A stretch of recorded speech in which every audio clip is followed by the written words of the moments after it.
এখন থেকে যদি ইন্ডিয়ান ফ্ল্যাগ বা ন্যাশনাল অ্যানথেমের মতো বন্দে মাতরম গানটিকে আপনি অবমাননা করেন, তাহলে হতে পারে আপনার তার জন্য কোনো বড় শাস্তি।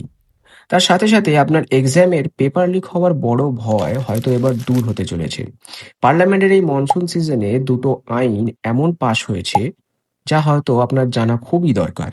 প্রথম বিলটি হলো national honour prevention of insults amendment bill, যা ৩১শে জুলাই সংসদের দুই কক্ষেই পাশ হয়েছে। সহজ ভাষায় বললে এখন থেকে বন্দে মাতরম গানটাকে আইনি সুরক্ষা দেওয়া হচ্ছে, ঠিক যেভাবে জাতীয় সঙ্গীত, সংবিধান এবং জাতীয় পতাকাকে দেওয়া হয়। বন্দে মাতরম গানটা আমাদেরই বাংলার এক বিশিষ্ট ব্যক্তি বঙ্কিমচন্দ্র চট্টোপাধ্যায় লেখা আনন্দমঠ উপন্যাসের অংশ। এই গানটি স্বাধীনতা সংগ্রামের সাথে ওতপ্রোতভাবে জড়িয়ে রয়েছে, কিন্তু এর ধর্মীয় প্রতীক নিয়ে কিছু সম্প্রদায়ের মানুষের মধ্যে একটি দ্বিধা রয়েছে। কিন্তু আশা করা যায় এখন থেকে এই গর্বের গান নিজের মর্যাদা পাবে। আর দ্বিতীয় বিলটি হলো সবথেকে দরকারি এবং চর্চিত bill, public examination prevention of unfair means amendment বিল।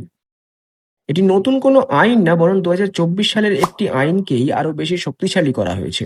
এই এর স্পষ্ট করে বলা হয়েছে, যারা পরীক্ষার প্রশ্নপত্র ফাঁস বা অন্য কোনো অসৎ উপায় অবলম্বন জড়িত থাকবে, তাদের জেল হবে ন্যূনতম ৫ বছর এবং সর্বোচ্চ ১০ বছর। সাথে সাথে ৫০ লাখ টাকা পর্যন্ত জরিমানা ব্যক্তিগত অপরাধের জন্য, এবং সংগঠিত অপরাধের জন্য সর্বোচ্চ ১০ কোটি টাকা পর্যন্ত জরিমানা করা হয়েছে।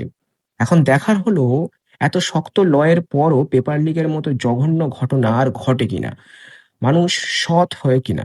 দুটি বিলই এখন রাষ্ট্রপতির সইয়ের অপেক্ষায়। তারপরেই এগুলি পুরোপুরি আইনে পরিণত হবে।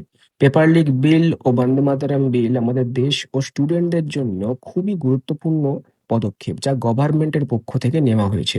এ ধরনের গুরুত্বপূর্ণ জাতীয় খবর সহজে বাংলায় বোঝার জন্য সাবস্ক্রাইব করে রাখুন।